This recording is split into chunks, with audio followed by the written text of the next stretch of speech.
Livro de Números. Números, capítulo 21, do versículo 4 ao versículo 9.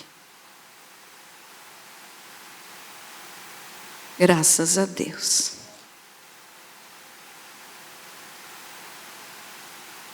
Números 21. Do 4 ao 9. Isso. Vamos ler? Diz o seguinte: a serpente de bronze. Então partiram do Monte Or pelo caminho do Mar Vermelho, a rodear a terra de Edom. Porém o povo se tornou impaciente no caminho, e o povo falou contra Deus e contra Moisés. Por que nos fizestes subir do Egito, para que morramos nesse deserto, onde não há pão nem água? E a nossa alma tem fastio deste pão vil. Então o Senhor mandou entre o povo serpentes abrasadoras, que mordiam o povo, e morreram muitos do povo de Israel. Veio o povo a Moisés e disse: havemos pecado, porque temos falado contra o Senhor e contra ti. Ora ao Senhor que tire de nós as serpentes. Então Moisés orou pelo povo. Disse o Senhor a Moisés: faze uma serpente abrasadora, põe-na sobre uma haste, e será que todo mordido que a mirar viverá. Fez Moisés uma serpente de bronze e a pôs sobre uma haste. Sendo alguém mordido por alguma serpente, se olhava para a de bronze, sarava. Amém? Querido Jesus, que esta palavra seja para a tua glória. Amém. Pode se assentar. Graças a Deus. Muito bem. Vamos ver o que o Senhor quer falar conosco hoje, né? Eu sei que vocês estão na campanha das águas de Jericó, né? Mas o pastor teve um compromisso hoje, e quando ele me falou que eu ia pregar hoje, eu orei ao Senhor e o Senhor me deu essa palavra aqui. Então eu creio que o Senhor quer falar com alguém. Então, aqui nos fala a respeito de a serpente de bronze. O povo de Israel tinha saído do Egito e estava caminhando pelo deserto. E quando eles chegaram nesse lugar aqui, que eles partiram do Monte Or, né, pelo caminho do Mar Vermelho, e chegaram então a rodear a terra de Edom, eles começaram a murmurar, eles começaram a reclamar. Reclamar de quem? De Deus e também de Moisés. Ali no versículo 5 diz, e o povo falou contra Deus e contra Moisés. Por que nos fizeste subir do Egito, para que morramos nesse deserto onde não há pão nem água, e a nossa alma tem fastio deste pão vil?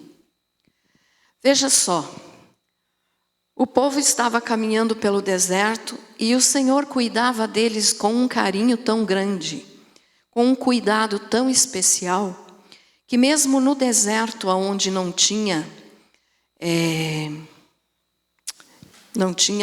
venda, né, de alimento, não tinha comércio, o que acontecia era que de vez em quando passava uma caravana pelo deserto, e aí eles poderiam comprar alguma coisa, mas era muito raro. E eles ficaram então os 40 anos, né, no deserto. Mas o Senhor cuidava de uma maneira tão especial que mesmo eles não tendo onde comprar alimento, o Senhor providenciava.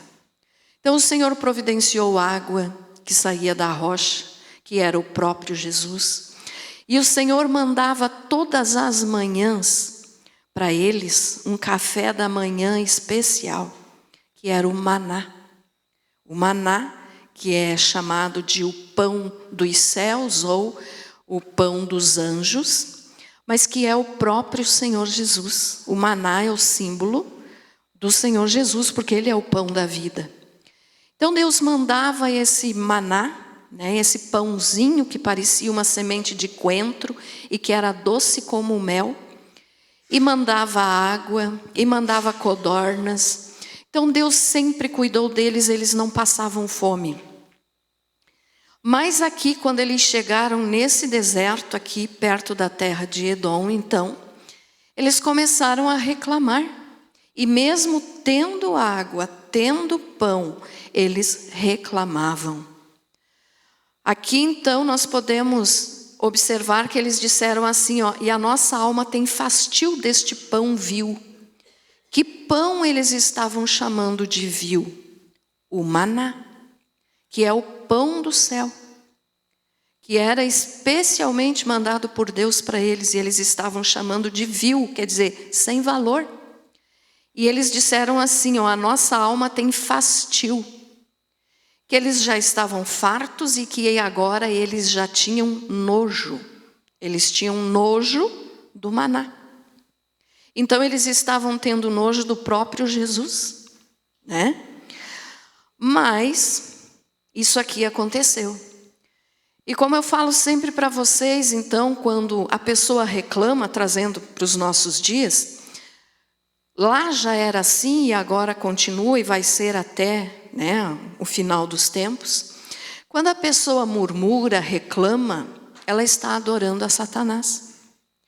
O nosso louvor, o nosso agradecimento, o nosso coração feliz diante de Deus, louva a Deus. Mas quando a pessoa reclama de tudo, reclama do dia, reclama que está chovendo, reclama que está frio, reclama que está quente, reclama do trabalho, reclama da família, reclama se não tem para comer aquilo que queria, reclama se tem o que comer, mas não consegue comer. Então essas pessoas que reclamam de tudo estão adorando a Satanás, porque a murmuração, a reclamação é uma adoração ao diabo, assim como o agradecimento, um coração feliz é louvor a Deus. Amém? Então eles estavam murmurando, eles estavam reclamando. E o Senhor aí mandou uma resposta para eles, para essa murmuração deles. Ali no versículo 6 diz assim, ó, então o Senhor mandou entre o povo serpentes abrasadoras, que mordiam o povo e morreram muitos do povo de Israel. Então aqui o Senhor mandou serpentes venenosas, muito venenosas. Nós sabemos que no deserto sempre tem serpente, sempre tem escorpião, tem todos os perigos que tem num deserto, né? Mas o Senhor sempre cuidava deles para que nenhum mal acontecesse.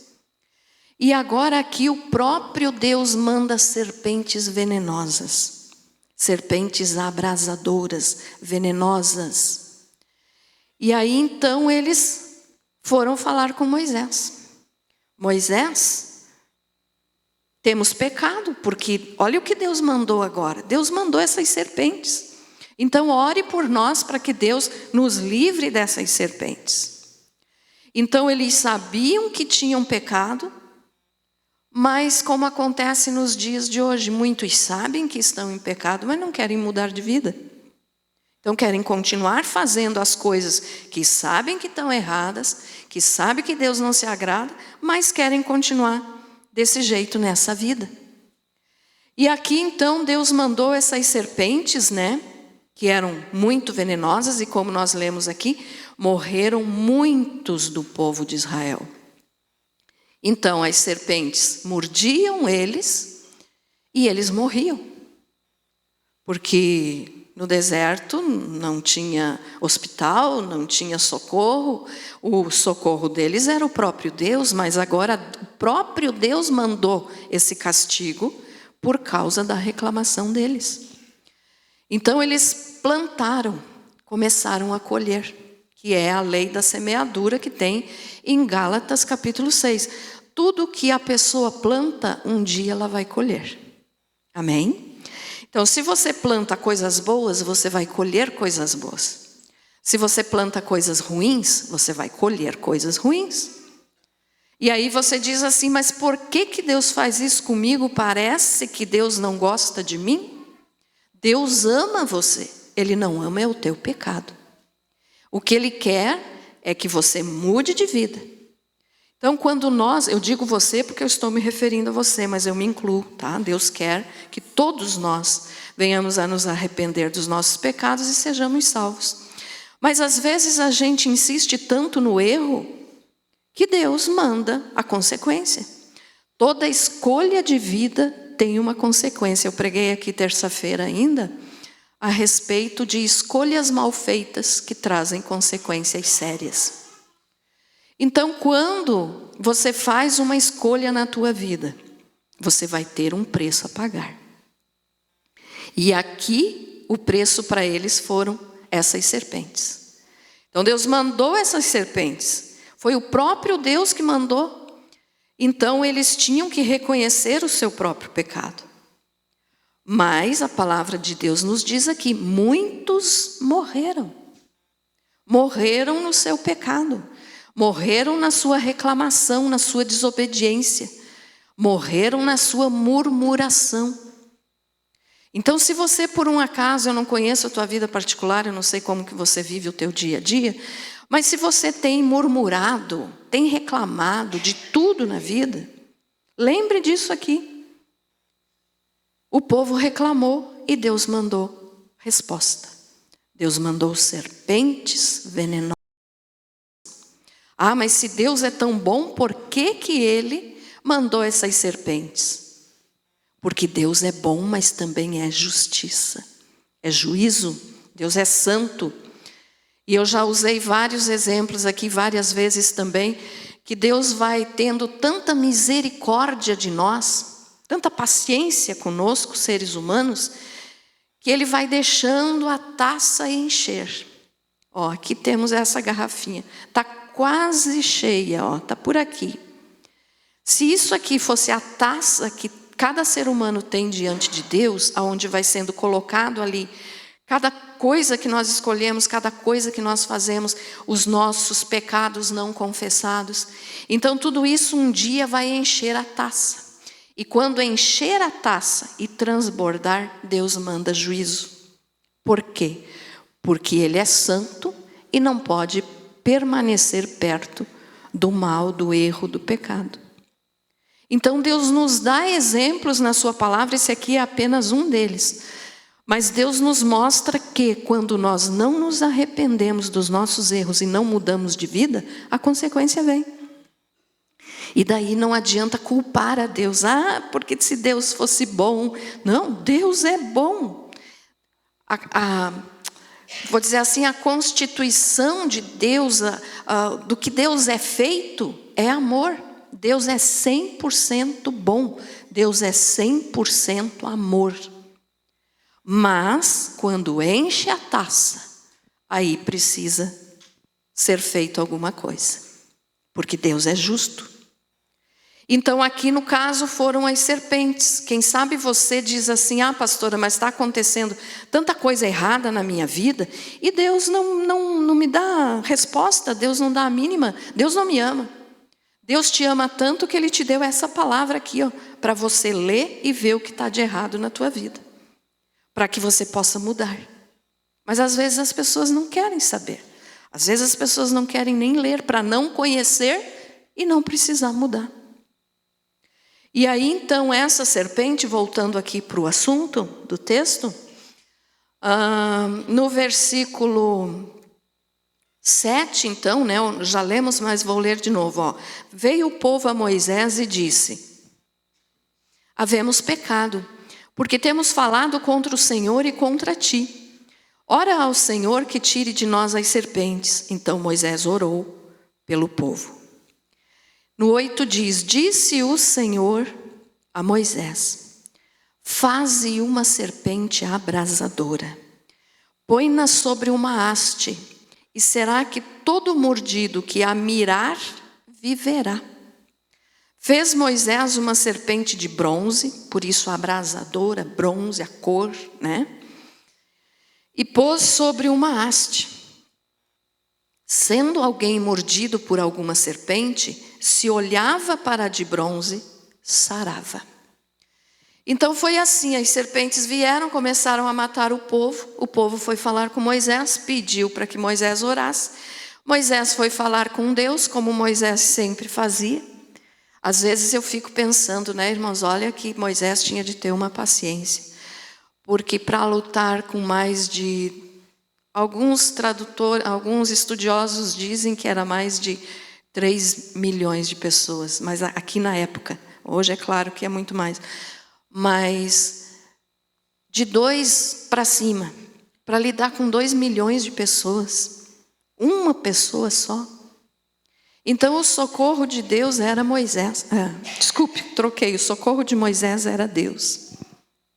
E ele corria falar com Deus, porque não tinha outra saída, não tinha outra coisa que ele pudesse fazer. E mesmo que tivesse, eu acredito que ele iria primeiro falar com Deus, que é a atitude correta, como eu falei aqui terça-feira.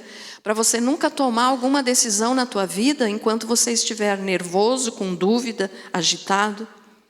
Sempre se acalme e ore antes de tomar qualquer decisão na tua vida.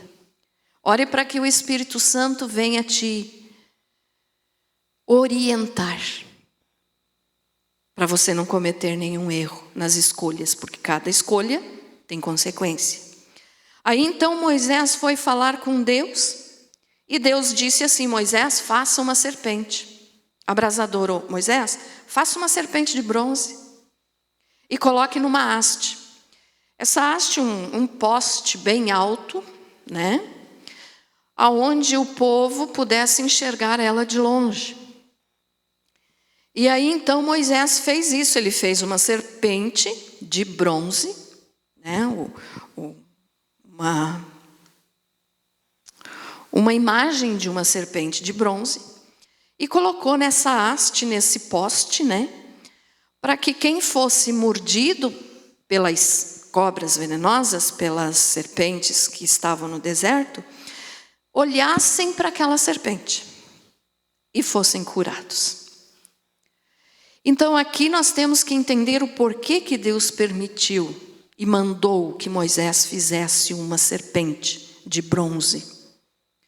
Olha só, o bronze na Bíblia, ele fala a respeito de juízo. Ele representa também a justiça, a proteção e a santidade de Deus e o julgamento justo. O bronze é símbolo disso na palavra de Deus. Então aqui esse bronze, né, esse material que Deus mandou Moisés fazer a serpente, tinha um significado, que era juízo. Mas ao mesmo tempo que tinha juízo, demonstrava a santidade de Deus e o seu amor, porque ele queria salvar. Então essa serpente de bronze que Moisés fez e colocou em cima desse poste, era para que o povo olhasse para ela. Pastora, mas Deus nunca permitiu que se fizessem imagens. E Deus não permite mesmo. Deus não reparte a glória dele com ninguém, porque não existe melhor do que ele. Ele é o único. Então ninguém merece ser adorado a não ser Deus, só ele.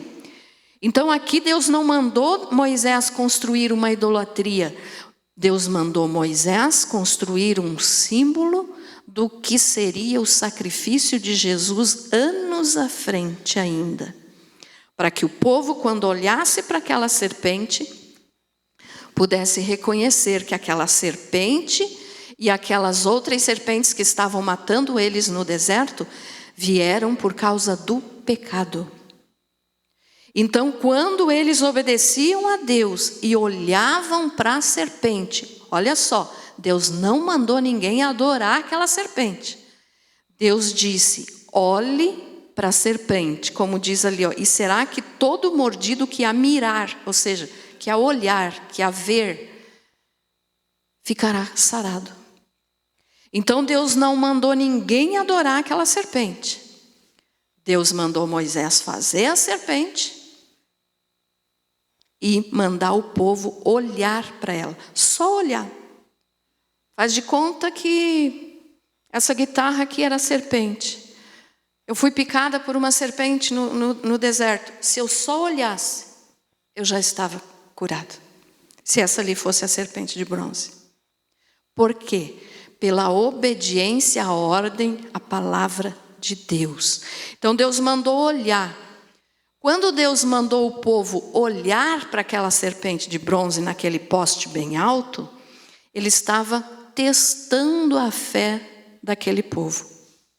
Porque se eles obedecessem e só olhassem, eles estavam obedecendo a ordem de Deus e iriam ser curados através da fé. Passou-se alguns anos, falar isso aqui só como informação para você. Passou-se alguns anos, o povo começou a adorar aquela serpente. Por quê? Porque o coração do homem é enganoso, como a palavra de Deus nos fala lá em Jeremias. O nosso coração é enganoso. E aí, que era só para olhar para a serpente, o povo começou a adorar e queimar incenso para aquela imagem.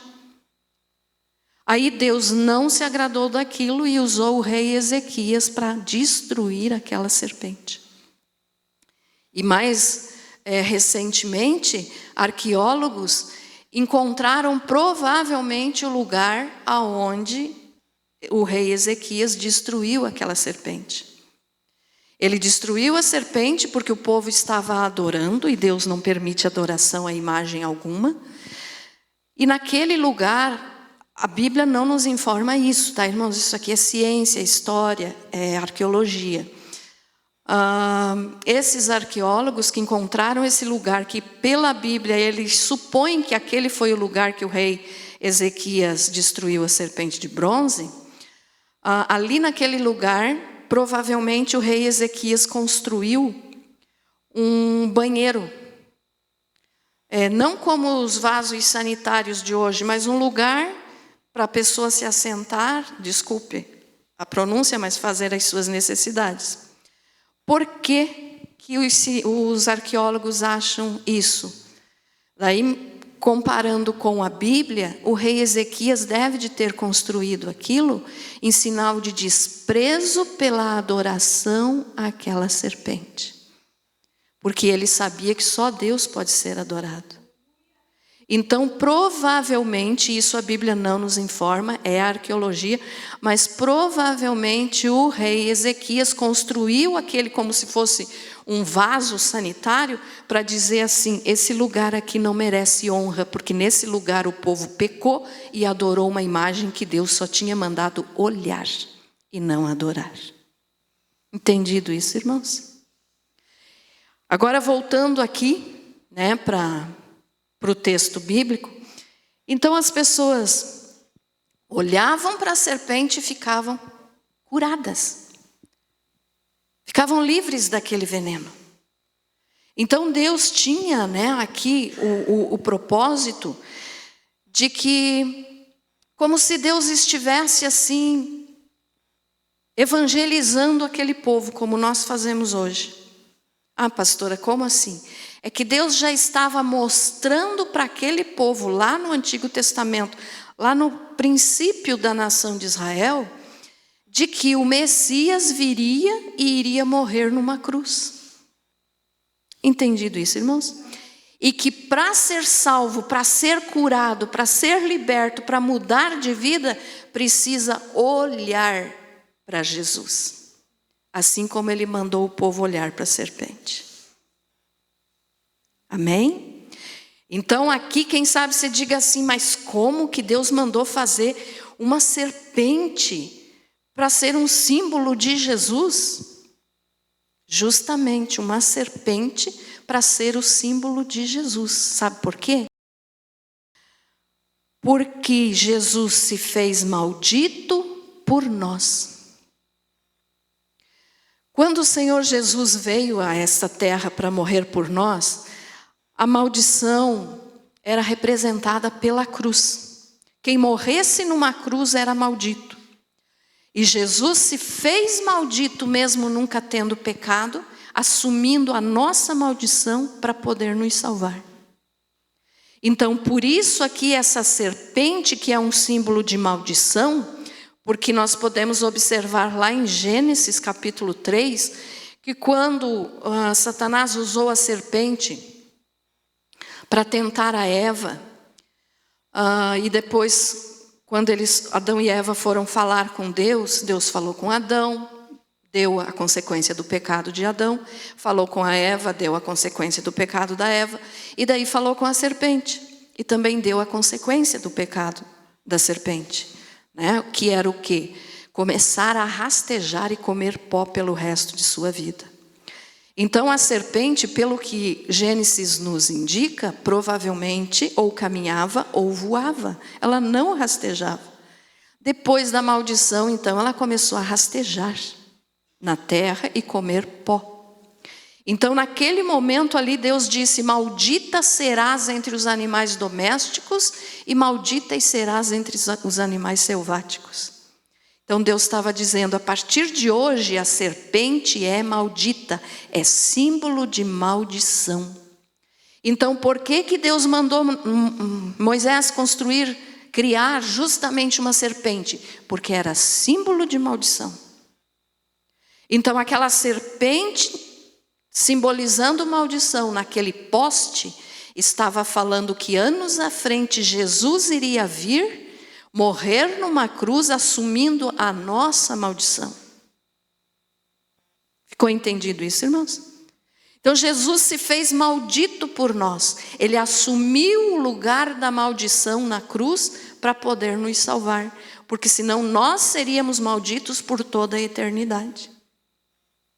Então, quando o Senhor Jesus veio e fez isso, Ele nos livrou da maldição.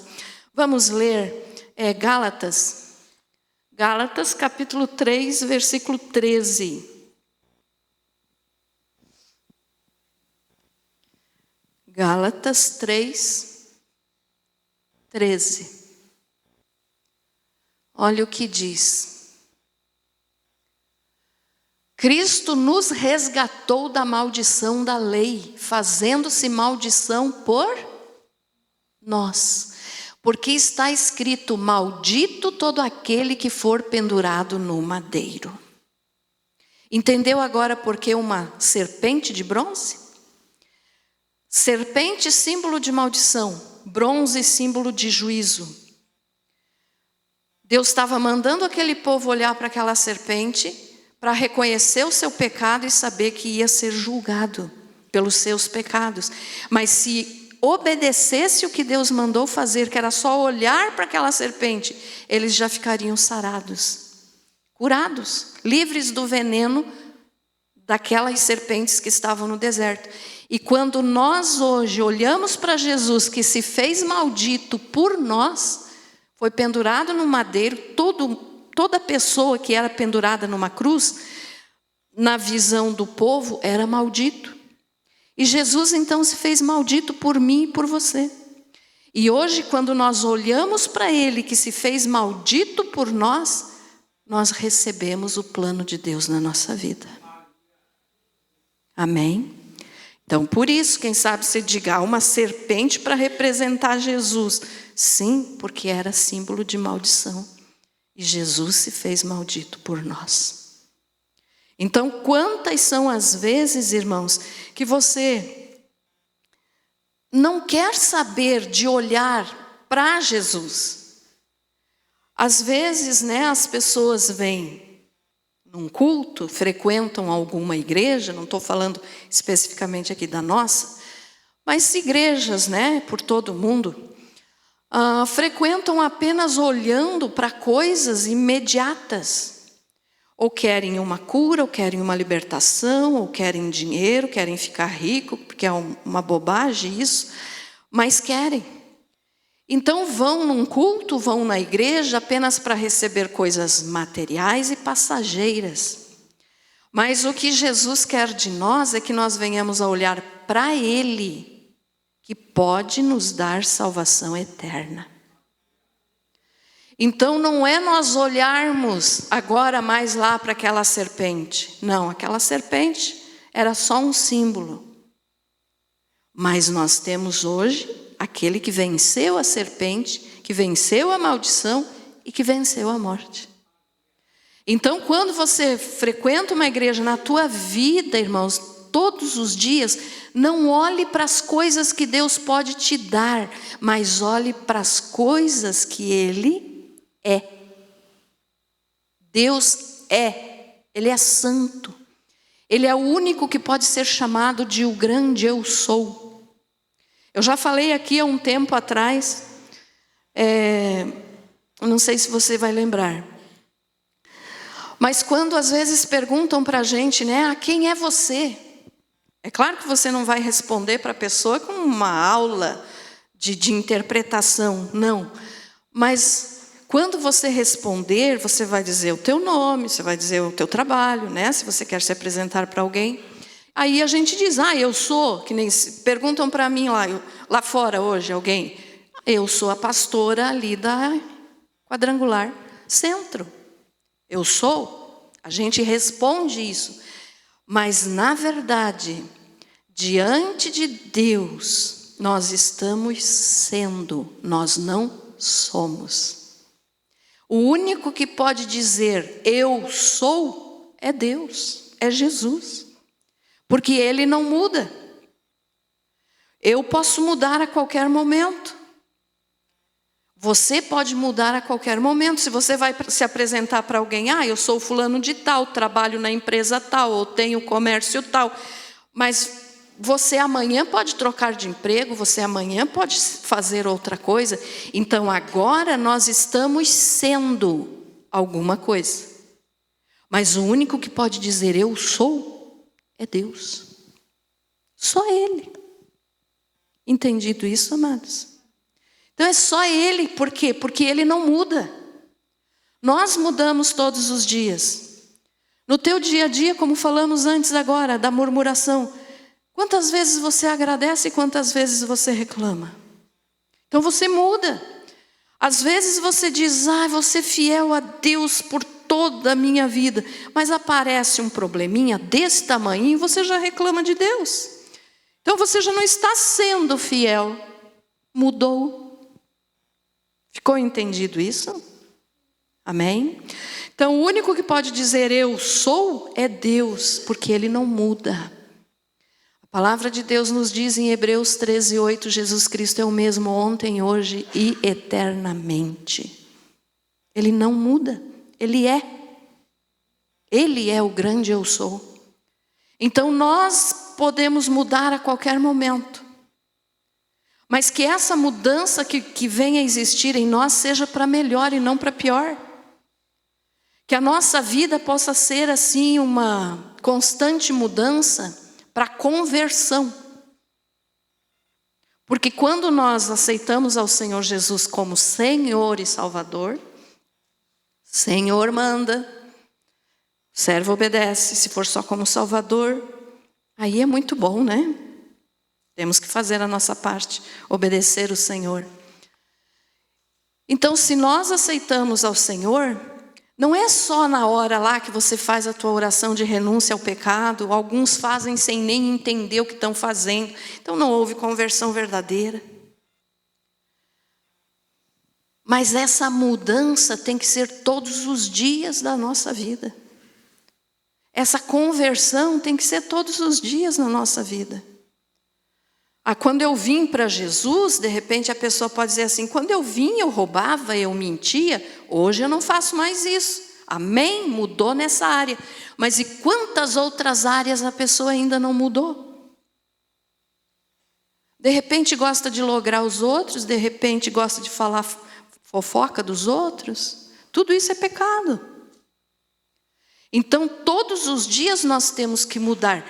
Todos os dias nós temos que olhar para a cruz de Jesus. O povo olhou para a serpente e ficou sarado. Nós olhando para Jesus também ficamos sarados. E eu não estou falando agora aqui de sarados fisicamente, mas sarados espiritualmente, ou seja, mudar de vida.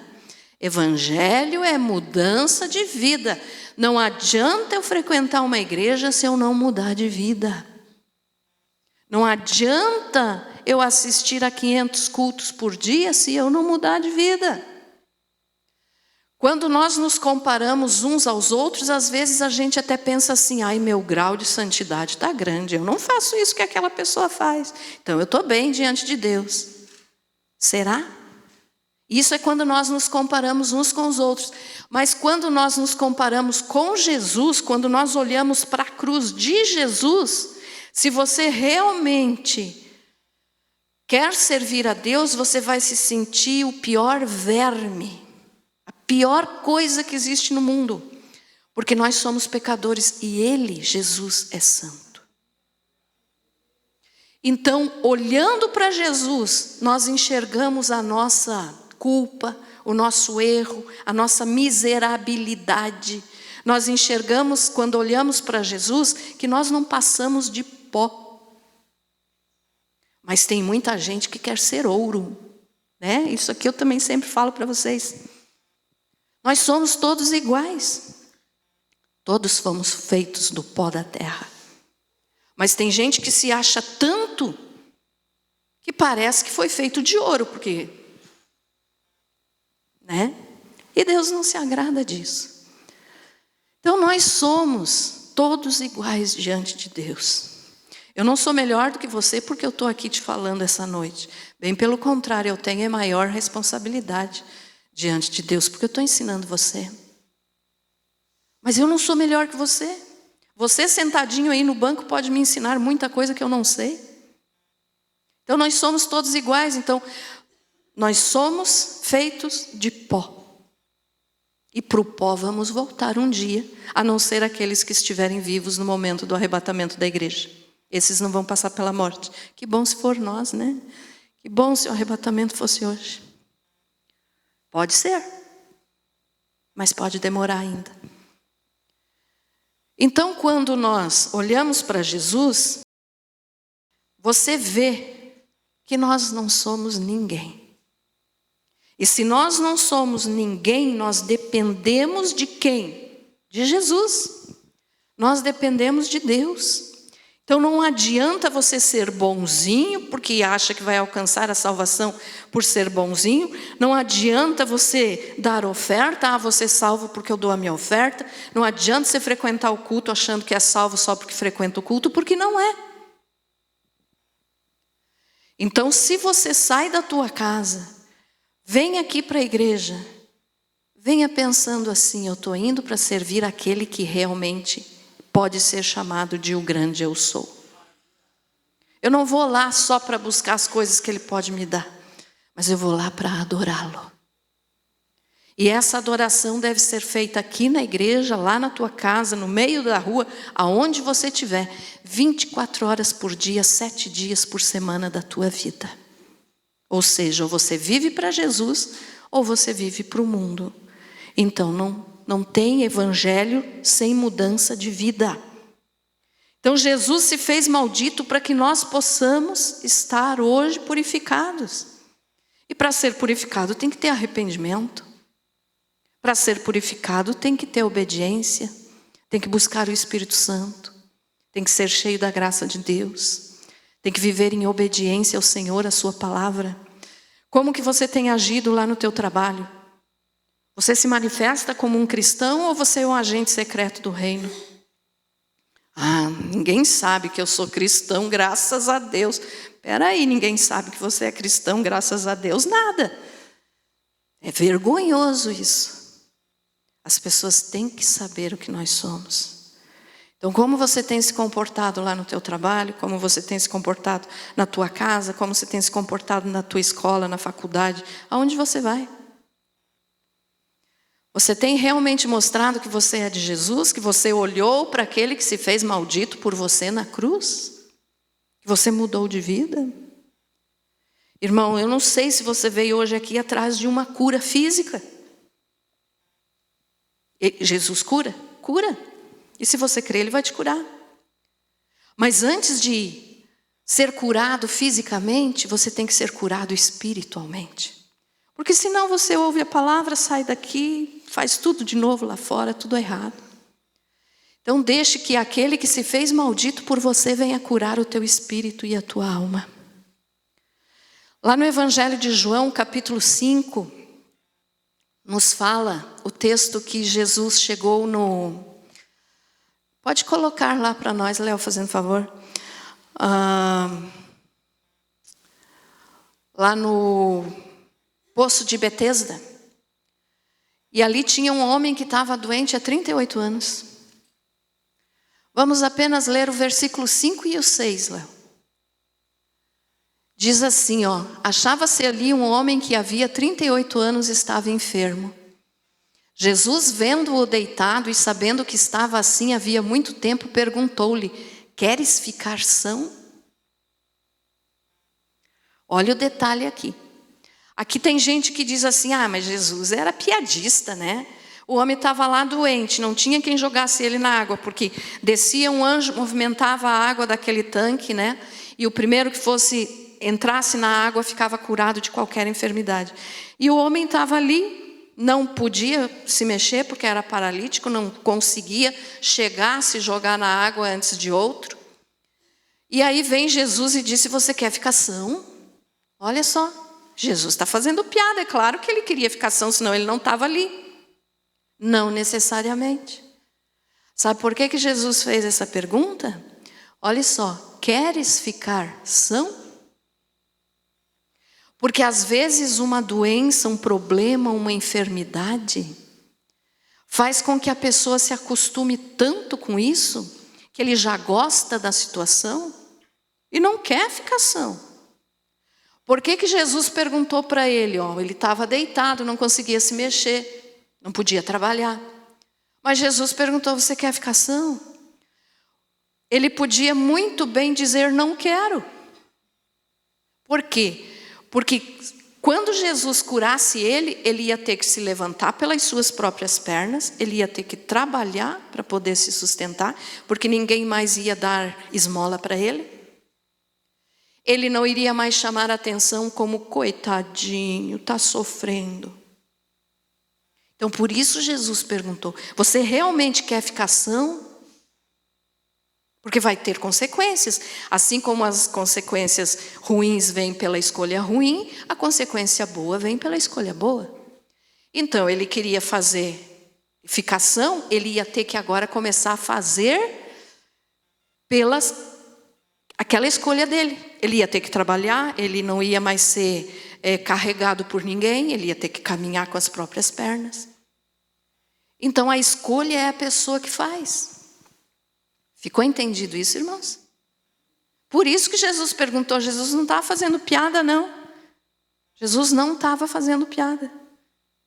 Jesus estava perguntando: se você quer, eu te curo. Mas daí você vai ter que mudar de vida. Então é o mesmo que Jesus diz para nós hoje, para mim e para você. Você quer ficar curado? Porque tem gente que não quer, tem gente que gosta de ser acariciado com mimo, coitadinho, tá doentinho. Tem gente que não quer mudar de vida, prefere ficar sofrendo do que ser curado e ter que mudar de vida. Uma pessoa doente não vai trabalhar, um que for curado vai ter que começar a trabalhar. Então Jesus pergunta para mim e para você: você quer ficar são? Você responde só para você mesmo e para Jesus. Jesus pergunta agora para você assim: você quer ficar são no teu espírito? A cura física, irmão, é só um detalhe. Porque o corpo é só um detalhe. É só uma embalagem para o nosso espírito e para a nossa alma. Então o mais importante é a cura espiritual. Jesus pergunta para cada um: você quer ficar são espiritualmente? Se você quer, você vai ter que mudar de vida. Se você quer ficar são espiritualmente, você vai ter que começar a agir com as tuas próprias pernas, espiritualmente falando. Você vai ter que começar a orar. Você vai ter que começar a jejuar. Você vai ter que começar a ler a Bíblia. Porque tem aquele crente 6 horas, né? 6 horas por mim? Você ora por mim? Então a pessoa não ora, é só os outros que têm que orar por ela. Então ficou são espiritualmente, agora vai ter que trabalhar espiritualmente. Entendido isso? Então é isso que Jesus quer saber. Você quer ficar são espiritualmente, eu te curo. Mas aí você tem que crescer na fé. E esse crescer na fé tem consequência. Não é mais andar que nem carrinho de mão, os outros têm que andar empurrando. Ai, pastora, me entendam bem, eu não estou falando aqui a respeito de negar oração para ninguém. Devemos orar uns pelos outros, porque a Bíblia fala isso. Mas tem aquelas pessoas dentro das igrejas de todo o mundo que só andam se o outro orar por ele, que só vem na igreja se o outro buscar ele, que só vem na igreja se tiver um carinho. Quando a palavra pega um pouquinho na orelha, eu não vou mais. Então não quer ficar sarado espiritualmente. Não estou falando, tem casos e casos, tá, irmãos? Tem gente que não pode vir sozinho, tem que ser buscado, tem que sim. Mas eu estou dizendo aquela pessoa baseada, sabe aquela pessoa que diz assim, só se me buscarem. Não seja assim. Outro diz, ora por mim. Porque daí que você orando por mim, já estou na bênção, não preciso orar. Cadê o esforço espiritual? Eu vou lá nas quinta-feiras, o pastor faz oração de libertação, eu vou para casa, amém, fiz minha obrigação. Sabia que é pior? Uma das coisas que fez Jesus perguntar isso aqui para o paralítico, queres ficar são? É porque cada vez que uma pessoa é liberta, então é feita oração, a pessoa fica liberta, né? Em casos de pessoas que precisam de libertação espiritual. Se a pessoa sai e volta para casa, faz tudo errado de novo, aquele demônio que saiu dela na oração volta com mais 7. Então o caso dessa pessoa se torna pior do que era antes, porque daí em vez de um demônio, são 8 dentro do corpo da pessoa. Então cada oração que é feita por alguém que vai participar da oração pode cair. Amém? Jesus liberta. Mas essa pessoa que cair tem que pôr Jesus no coração imediatamente, porque senão o demônio volta com mais 7. Então esse é um risco a se correr. Por isso que Jesus pergunta, quer ficar são? Então Jesus pergunta para você, você quer ficar liberto? Se você quer ficar liberto, você não pode mais fazer as coisas que você fazia antes. Porque senão vai ser pior. E daí é a responsabilidade de quem? De quem orou. Que fez com que aquela pessoa ficasse liberta por um instante, mas voltou pior. Ficou entendido isso, irmãos? Amém? Então assim, irmãos, diante de Deus, nós temos que saber o que queremos. Você quer ficar liberto? Mude de vida. Não adianta você vir aqui, eu orar por você, o pastor orar por você, os diáconos orarem por você, você sai daqui, fica pior. Só não vai ficar pior se você colocar Jesus no teu coração e mudar de vida. Aí o inimigo não pode mais voltar. Mas se não for assim, ele volta e volta com outros. Então, diante de Deus, você tem que saber o que você quer. Senão, Jesus não tinha perguntado lá para o paralítico, queres ficar são? O homem podia ter dito, não. Acho que daí eu vou ter que trabalhar, né? Não, então me deixe aqui mesmo. Me deixe ficar paralítico aqui mesmo, porque daí os outros me levam, me trazem. Não preciso trabalhar, ganho esmola. E assim é na vida espiritual. Jesus pergunta, você quer ficar liberto? Senhor, se eu ter que começar a orar, se eu ter que começar a jejuar, se eu ter que começar a ler a Bíblia, então acho que eu não quero não. Vou ficar do jeito que eu estou. Jesus não obriga ninguém. Ele oferece a salvação, ele oferece a libertação, ele oferece a cura, ele oferece tudo isso. Mas a pessoa tem que saber se quer ou não. Amém? Ficou entendido? Então lembre bem disso. Deus mandou Moisés fazer uma serpente de bronze. Que essa serpente depois o povo começou a chamar de Neustan. Neustan, que no hebraico, né, significa pedaço de bronze, ou sarap, no hebraico também, que significa cobra venenosa. Então o povo começou a adorar aquela imagem. Então só adore a Jesus, só olhe para Jesus. Não adianta você vir aqui na igreja, porque a oração do pastor Tadeu é forte. Não é forte, não. Quem é forte é Jesus. Porque a pastora... Não, eu não sou nada. Quem é Jesus. Eu vou na igreja, porque daí lá dentro da igreja o diabo não pode me tocar. Mentira. Pensa que ele não entra na igreja? Se ele não entrasse na igreja, ele não se manifestava nas orações. Amém? Olhe só para Jesus. O povo olhou para a serpente e foi curado. Se nós olharmos para Jesus, não é para a igreja quadrangular, não é para homem nenhum, não é para as situações da vida, é para Jesus. É Ele que vai voltar para nos buscar. E foi Ele que morreu na cruz no nosso lugar. Ele se fez maldito por nós. Então você quer ficar liberto? Olhe para Jesus.